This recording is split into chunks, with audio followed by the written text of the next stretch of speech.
नमस्कार दोस्तों, चलिए जानते हैं हरियाणा के 50 फटाफट बड़ी खबरों को सिर्फ 10 मिनट में। लेकिन उससे पहले आप यह वीडियो कहां से देख रहे हैं, हमें कमेंट में जरूर बताएं। हरियाणा के इन छात्रों को मिलेगा 1,11,000 रुपए। नायब सरकार का बड़ा ऐलान। हरियाणा सरकार ने अनुसूचित जाति के मेधावी विद्यार्थियों को प्रोत्साहित करने के लिए कैश अवार्ड देने का निर्णय लिया है। 2024 से 25 में 12वीं की परीक्षा में 90% या उससे ज्यादा अंक पाने वाले ऐसे विद्यार्थियों को 1,11,000 रुपए मिलेंगे। शिक्षा निदेशालय ने जिला शिक्षा अधिकारियों को निर्देश दिए हैं कि वे पात्र विद्यार्थियों का विवरण भेजें। शिक्षा मंत्री महिपाल ढांडा ने कहा कि यह योजना विद्यार्थियों को प्रेरित करेगी। इसके साथ ही मुफ्त वर्दी योजना के अंतर्गत विद्यार्थियों का डाटा अपडेट करने के निर्देश दिए गए हैं ताकि उन्हें समय पर लाभ मिल सके। हरियाणा के किसानों के लिए जरूरी खबर। सरकारी योजनाओं का लाभ पाने के लिए 31 दिसंबर तक करवाएं रजिस्ट्रेशन। हरियाणा के किसानों के लिए महत्वपूर्ण सूचना है। राज्य सरकार की योजनाओं का लाभ उठाने के लिए किसानों को 31 दिसंबर तक रजिस्ट्रेशन करवाना अनिवार्य है। यह रजिस्ट्रेशन सरकारी योजनाओं तक पहुंच सुनिश्चित करेगा और किसानों को विभिन्न लाभ प्राप्त करने में मदद करेगा। समय सीमा का पालन करें और योजनाओं का लाभ उठाएं। हरियाणा के रोहतक में भूकंप के झटके। 3.3 तीव्रता से कांपी धरती। शहर से 17 किलोमीटर दूर केंद्र। रविवार दोपहर रोहतक जिले में भूकंप के हल्के झटके महसूस किए गए, जिससे लोगों में दहशत फैल गई। रिक्टर स्केल पर तीव्रता 3.3 मापी गई। भूकंप का केंद्र रोहतक से लगभग 17 किलोमीटर दक्षिण पूर्व में स्थित था। भूकंप के झटके महसूस होते ही लोग घरों से बाहर निकल आए। तीव्रता कम होने के कारण किसी जान माल का नुकसान नहीं हुआ। नया जिला आरक्षण और 2,100 रुपए 2025 में हरियाणा के लिए मील का पत्थर बने। सीएम नायब सैनी के ये 5 बड़े फैसले। हरियाणा सरकार ने अनुसूचित जाति के आरक्षण को 2 भागों में विभाजित किया है, जिसमें वंचित और अन्य अनुसूचित जातियां शामिल हैं। नायब सैनी सरकार ने नशा मुक्ति और किसान कल्याण के लिए कई महत्वपूर्ण फैसले लिए हैं, जिसमें 70% गांवों को नशा मुक्त करना और बाजरा किसानों को वित्तीय सहायता प्रदान करना शामिल है। कपास की सरकारी खरीद महज कागजों तक सीमित। गुणवत्ता के नाम पर किसानों को किया जा रहा परेशान। चरखी दादरी में कपास की सरकारी खरीद कागजों तक सीमित है। खरीद शुरू हुए 1 महीना हो गया है, लेकिन अभी तक केवल 4,000 क्विंटल कपास की खरीद हुई है, जिससे किसान नाराज हैं। किसानों ने सीसीआई प्रतिनिधियों पर गुणवत्ता के नाम पर परेशान करने का आरोप लगाया है और खरीद नहीं करने पर आंदोलन की चेतावनी दी है। किसान नेता जगबीर घसौला ने कहा कि किसानों को कपास खरीद में परेशान किया जा रहा है। अरावली की नई परिभाषा के खिलाफ चल रहा हस्ताक्षर अभियान। अब तक 40,000 लोगों ने विरोध दर्ज कराया। फरीदाबाद में अरावली की नई परिभाषा को लेकर विरोध प्रदर्शन हो रहा है। एक हस्ताक्षर अभियान चलाया गया है, जिसमें अब तक 40,000 से अधिक लोगों ने अपनी असहमति दर्ज कराई है। प्रदर्शनकारियों का कहना है कि नई परिभाषा से अरावली क्षेत्र में निर्माण गतिविधियों को बढ़ावा मिलेगा, जिससे पर्यावरण को नुकसान होगा। गुरुग्राम में सरकारी दफ्तरों की बदली टाइमिंग। प्राइवेट ऑफिसेज में अगले आदेश तक वर्क फ्रॉम होम। गुरुग्राम में वायु गुणवत्ता खराब होने के कारण ग्रेप के 4थे चरण के तहत सरकारी कार्यालयों के समय में बदलाव किया गया है। डीसी अजय कुमार ने आदेश जारी कर राज्य सरकार के कार्यालयों के लिए सुबह 9:30 से शाम 5:30 तक बजे तक और नगर निगमों के कार्यालयों के लिए सुबह 8:30 से शाम 4:30 तक का समय निर्धारित किया है। निजी संस्थानों को वर्क फ्रॉम होम अपनाने की सलाह दी गई है। द्वारका एक्सप्रेसवे पर लगा भीषण जाम। 5 किलोमीटर तक लगी वाहनों की लंबी कतार। 1 घंटे तक जूझते रहे लोग। शनिवार की रात गुरुग्राम के द्वारका एक्सप्रेसवे पर सेक्टर 88 के पास जाम लग गया। सेक्टर 84 से 88 तक ऐलान एपिक मॉल के पास देर रात तक जाम की स्थिति बनी रही। इंटरनेट मीडिया पर वायरल वीडियो के अनुसार लगभग 5 किलोमीटर तक वाहनों की कतारें थीं। रात करीब 8 बजे से 9:15 बजे तक लोग जाम से जूझते रहे। ट्रैफिक पुलिस ने मौके पर पहुंचकर जाम खुलवाया। हरियाणा रोडवेज कर्मचारी साझा मोर्चा की चेतावनी। 18 जनवरी को परिवहन मंत्री के आवास पर निकालेंगे न्याय मार्च। हरियाणा रोडवेज कर्मचारी साझा मोर्चा 18 जनवरी को परिवहन मंत्री अनिल विज के आवास पर न्याय मार्च निकालेगा। उनकी मांगें हैं कि सरकार कर्मचारियों की जायज मांगों को लागू करे, रोडवेज विभाग विरोधी नीतियों का विरोध करे और प्रदेश की जनसंख्या के आधार पर सरकारी बसें खरीदी जाएं। इसके लिए साझा मोर्चे ने 2 टीमों का गठन किया है, जो डिपो में मीटिंग करेंगी। अल फलाह सहित 26 प्राइवेट यूनिवर्सिटी पर एक्शन। हरियाणा सरकार का नया कानून करेगा देश विरोधी गतिविधियों पर रोक। हरियाणा सरकार निजी विश्वविद्यालयों की मनमानी रोकने के लिए विधेयक ला रही है। निजी विश्वविद्यालय बिना अनुमति पाठ्यक्रम शुरू नहीं कर सकेंगे और सरकार प्रशासक नियुक्त कर सकती है। सरकार को जुर्माना लगाने और प्रबंधन भंग करने का अधिकार होगा। उच्च शिक्षा मंत्री महिपाल ढांडा विधेयक पेश करेंगे, जिसमें 26 निजी विश्वविद्यालयों की सूची है, जिनमें फरीदाबाद का अल फलाह विश्वविद्यालय भी शामिल है। सरकार प्राइवेट विश्वविद्यालयों पर शिकंजा कसना चाहती है, क्योंकि वे नियमों का पालन नहीं करते। वोट चोरी के आरोपों पर बीजेपी का एसआईआर पलटवार। विधानसभा में प्रस्ताव लाकर कांग्रेस को घेरने की तैयारी।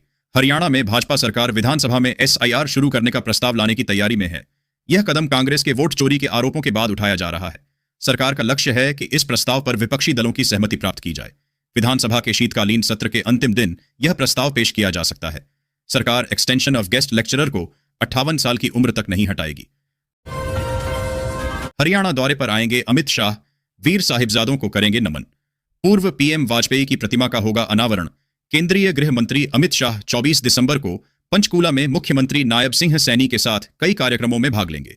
वह पूर्व प्रधानमंत्री अटल बिहारी वाजपेयी की प्रतिमा का अनावरण करेंगे। अमित शाह साहिबजादों को नमन कार्यक्रम में मुख्य अतिथि होंगे।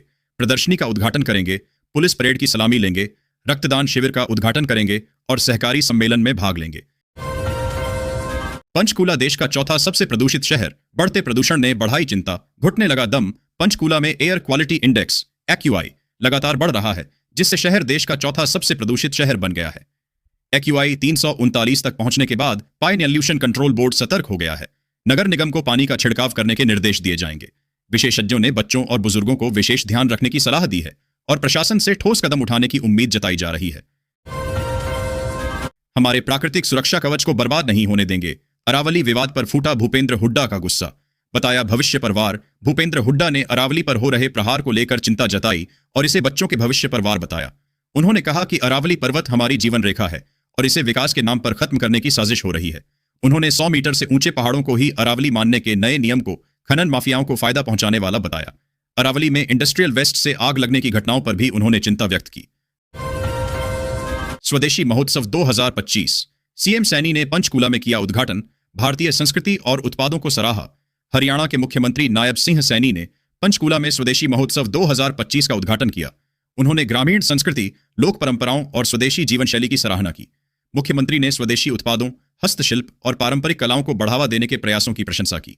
उन्होंने कहा कि ऐसे आयोजनों से देशी उत्पादों को प्रोत्साहन मिलता है और भारतीय संस्कृति को मजबूती मिलती है। यह महोत्सव स्वदेशी जागरण मंच द्वारा आयोजित किया गया है।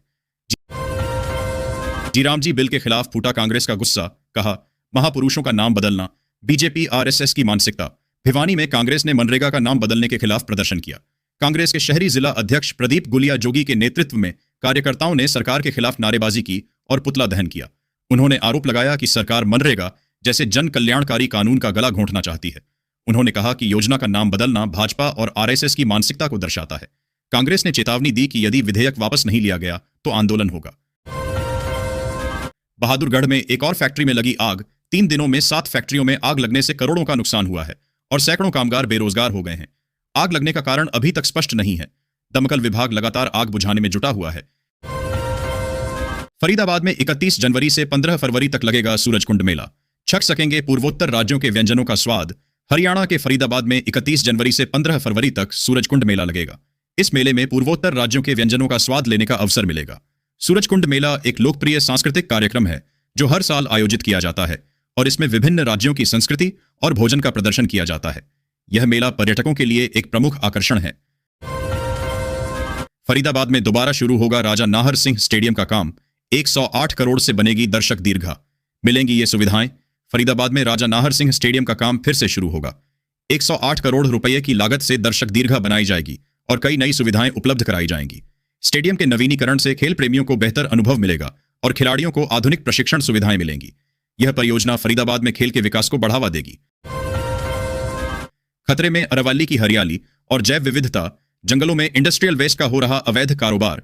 हरियाणा के गुरुग्राम में अरावली की हरियाली और जैव विविधता खतरे में है। जंगलों में इंडस्ट्रियल वेस्ट का अवैध कारोबार हो रहा है, जिससे पर्यावरण को गंभीर नुकसान पहुंच रहा है। यह अवैध गतिविधि अरावली के पारिस्थितिकी तंत्र के लिए एक बड़ा खतरा बन गई है, जिससे वनस्पतियों और जीवों का जीवन प्रभावित हो रहा है। कागजों में सिमटा अरावली ग्रीन वॉल प्रोजेक्ट। हरियाली बढ़ने के इंतजार में 50 पौधे भी सूखे। गुरुग्राम में अरावली ग्रीन वॉल परियोजना कागजों में सिमट कर रह गई है। हरियाली बढ़ाने के लक्ष्य से शुरू हुई इस परियोजना के तहत लगाए गए 50 पौधे भी सूख गए हैं। अरावली क्षेत्र में हरियाली की उम्मीद अब धूमिल होती दिख रही है, क्योंकि परियोजना अभी तक जमीन पर नहीं उतर पाई है। NCR में हाईवे पर भारी वाहनों की मनमानी। लेन चेंज उल्लंघन से बढ़ रहे हादसे। गुरुग्राम में कटे 77,000 चालान। NCR के हाईवे पर भारी वाहनों द्वारा लेन बदलने के नियमों का उल्लंघन करने से दुर्घटनाएं बढ़ रही हैं। गुरुग्राम में इस उल्लंघन के कारण 77,000 चालान काटे गए हैं। भारी वाहनों की मनमानी से सड़क सुरक्षा खतरे में पड़ रही है, जिससे यातायात पुलिस द्वारा सख्ती बरती जा रही है। पीएम किसान 22वीं किस्त में मिलेंगे 4,000 रुपए। प्रधानमंत्री किसान सम्मान निधि योजना देश के करोड़ों किसानों के लिए आर्थिक सहारा बनी हुई है। इस योजना के तहत पात्र किसान परिवारों को साल भर में 3 बार सहायता राशि दी जाती है, जिससे खेती से जुड़ी जरूरतों को पूरा करने में मदद मिलती है। सरकार द्वारा दी जाने वाली यह राशि सीधे बैंक खाते में भेजी जाती है, जिससे किसानों को किसी बिचौलिए के चक्कर नहीं लगाने पड़ते हैं। एक और सरकारी छुट्टी हुई घोषित, बंद रहेगा स्कूल, कॉलेज और सरकारी दफ्तर। जानिए छुट्टी का ऐलान। भारत में जैसे ही साल का आखिरी महीना आता है, वैसे ही लोगों की नजरें छुट्टियों के कैलेंडर पर टिक जाती हैं। दिसंबर का महीना वैसे भी त्योहारों और अवकाशों से भरा होता है। 25 दिसंबर को क्रिसमस की छुट्टी लगभग हर कोई जानता है, लेकिन 27 दिसंबर को लेकर लोगों के बीच काफी कंफ्यूजन बना हुआ था। कई लोग यह जानना चाहते थे कि क्या इस दिन स्कूल, कॉलेज और सरकारी दफ्तर बंद रहेंगे या नहीं। इसी बीच सरकार की ओर से आई नई जानकारी ने तस्वीर को काफी हद तक साफ कर दिया है। महिलाओं को मिल रहा घर बैठे काम सैलरी 25,700 रुपए महीना। आज के दौर में बहुत सी महिलाएं आत्मनिर्भर बनना चाहती हैं और अपने परिवार की आर्थिक मदद करना चाहती हैं, लेकिन घर की जिम्मेदारियों के कारण बाहर जाकर नौकरी करना हर किसी के लिए आसान नहीं होता। इसी समस्या को ध्यान में रखते हुए महिला वर्क फ्रॉम होम योजना को महिलाओं के लिए एक बेहतर अवसर के रूप में देखा जा रहा है। इस योजना के माध्यम से महिलाएं घर बैठे काम करके हर महीने 6,000 रुपए से 2,57,000 तक की आमदनी कर सकती हैं। जनवरी 2026 से मिलेगी 7,500 रुपए ईपीएस पेंशन। सरकार ने दी हरी झंडी। देश के लाखों ईपीएस 95 पेंशनर्स लंबे समय से न्यूनतम पेंशन बढ़ाने की मांग कर रहे हैं। फिलहाल ईपीएस योजना के तहत सिर्फ 1,000 रुपए महीने की न्यूनतम पेंशन मिलती है, जो आज की महंगाई में बुजुर्गों के लिए काफी नहीं मानी जा रही। दवाइयों, इलाज, किराया और रोजमर्रा के खर्च तेजी से बढ़े हैं, लेकिन पेंशन की रकम सालों से वही की वही है। इसी वजह से पेंशनर्स 7,500 रुपए न्यूनतम पेंशन और महंगाई भत्ता जोड़ने की मांग कर रहे हैं। हरियाणा सरकार ने दिया था दिवाली गिफ्ट। अधिकारियों ने सामाजिक सुरक्षा पेंशन के 74 करोड़ रुपए पर मारी कुंडली। हरियाणा सरकार ने दिवाली पर सामाजिक सुरक्षा पेंशन के रूप में एक उपहार दिया था, लेकिन अधिकारियों ने इस योजना में 74 करोड़ रुपए की हेराफेरी की है। महेंद्रगढ़ में सामने आए इस घोटाले ने राज्य सरकार की योजनाओं के कार्यान्वयन पर सवाल खड़े कर दिए हैं। जांच जारी है और दोषियों के खिलाफ सख्त कार्रवाई की उम्मीद है। अटेली के किसानों के लिए राहत भरी खबर। माइनर के चौड़ीकरण से सिंचाई में होगा बड़ा फायदा। अटेली क्षेत्र के किसानों के लिए खुशखबरी है, क्योंकि सिंचाई विभाग ने माइनर के चौड़ीकरण की योजना बनाई है। इस परियोजना के लिए 34 करोड़ रुपए का प्रस्ताव भेजा गया है, जिससे नावदी, रामपुरा, कांटी सहित कई गांवों को लाभ होगा। इस योजना से लगभग 3,781 हेक्टेयर क्षेत्र में सिंचाई की सुविधा बेहतर होगी, फसल उत्पादन बढ़ेगा और किसानों को ट्यूबवेल पर निर्भरता कम होगी। हसनपुर अनाज मंडी में सड़क और शौचालय निर्माण अधूरा, किसान परेशान। हसनपुर अनाज मंडी में सड़क और शौचालय का निर्माण अधूरा होने से किसान मजदूर परेशान हैं। 2.22 करोड़ रुपए के विकास कार्य में टिन शेड की मरम्मत, शौचालय और सड़कें शामिल हैं। धान का सीजन शुरू होने से निर्माण अधूरा है, जिससे खुले में शौच की समस्या हो रही है। मार्च अप्रैल में सरसों, जौ और गेहूं की फसल आने पर समस्या बढ़ सकती है। विभाग को जल्द निर्माण कार्य पूरा करना चाहिए। महिलाओं के आरक्षित डिब्बों में पुरुषों का दबदबा। पलवल दिल्ली ईएमयू ट्रेनों में महिलाएं परेशान। पलवल में ईएमयू ट्रेनों के महिला डिब्बों में पुरुषों की यात्रा से महिला यात्री परेशान हैं।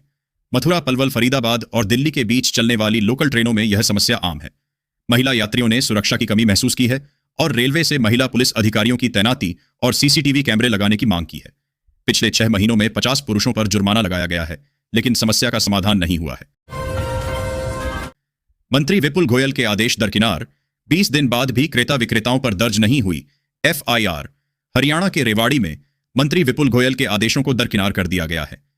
क्रेता विक्रेताओं पर एफआईआर दर्ज करने के आदेश के 20 दिन बाद भी कोई कार्रवाई नहीं हुई है। पुलिस की निष्क्रियता पर सवाल उठ रहे हैं और पीड़ितों को न्याय का इंतजार है। कर्तव्य पथ पर दिखेगा हरियाणवी जोश। 8 एनएसएस स्वयंसेवक राष्ट्रपति द्रौपदी मुर्मू को देंगे सलामी। गणतंत्र दिवस समारोह में हरियाणा के 8 एनएसएस स्वयंसेवक कर्तव्य पथ पर राष्ट्रपति द्रौपदी मुर्मू को सलामी देंगे। इन स्वयंसेवकों का चयन हरियाणा के विभिन्न विश्वविद्यालयों से किया गया है, जिनमें गुरुग्राम विश्वविद्यालय और गुरु जंभेश्वर विश्वविद्यालय हिसार शामिल हैं। चयनित स्वयंसेवकों को नई दिल्ली में 1 महीने का विशेष प्रशिक्षण दिया जाएगा। परेड में शामिल होने का अवसर राष्ट्रीय सेवा योजना के प्रत्येक स्वयंसेवक का सपना होता है। रोहतक में साफ रहेगा मौसम। न्यूनतम तापमान 10 डिग्री सेल्सियस। जाने कितना रहेगा एक्यूआई। रोहतक में आज मौसम साफ रहेगा। न्यूनतम तापमान 10 डिग्री सेल्सियस और अधिकतम 20.0 डिग्री सेल्सियस रहने का अनुमान है। वायु गुणवत्ता सूचकांक एक्यूआई 321 है, जो स्वास्थ्य के लिए नुकसानदेह है। अनाज मंडी में थोक भाव इस प्रकार हैं। ब्रांडेड खल 1950 से 2250 रुपये प्रति बोरी, चीनी 4300 से 4358 रुपये प्रति क्विंटल। सोनीपत के असावरपुर गांव में विकास की राह में बड़ी बाधाएं, जमीन अधिग्रहण और बुनियादी सुविधाओं की कमी। असावरपुर गांव में विकास की राह अधिग्रहण के कारण बाधित है। बुनियादी सुविधाओं की कमी से जूझ रहे इस गांव में खेती की जमीन के अधिग्रहण से समस्या और बढ़ गई है। बाहरी लोगों ने अधिग्रहित जमीन पर कब्जा कर लिया है, जिससे गांव में स्टेडियम, जिम और डिस्पेंसरी जैसी सुविधाओं की कमी हो गई है। गांव के लोगों को पेंशन और बैंकिंग के लिए राई जाना पड़ता है और वे गांव में सुविधाओं की मांग कर रहे हैं,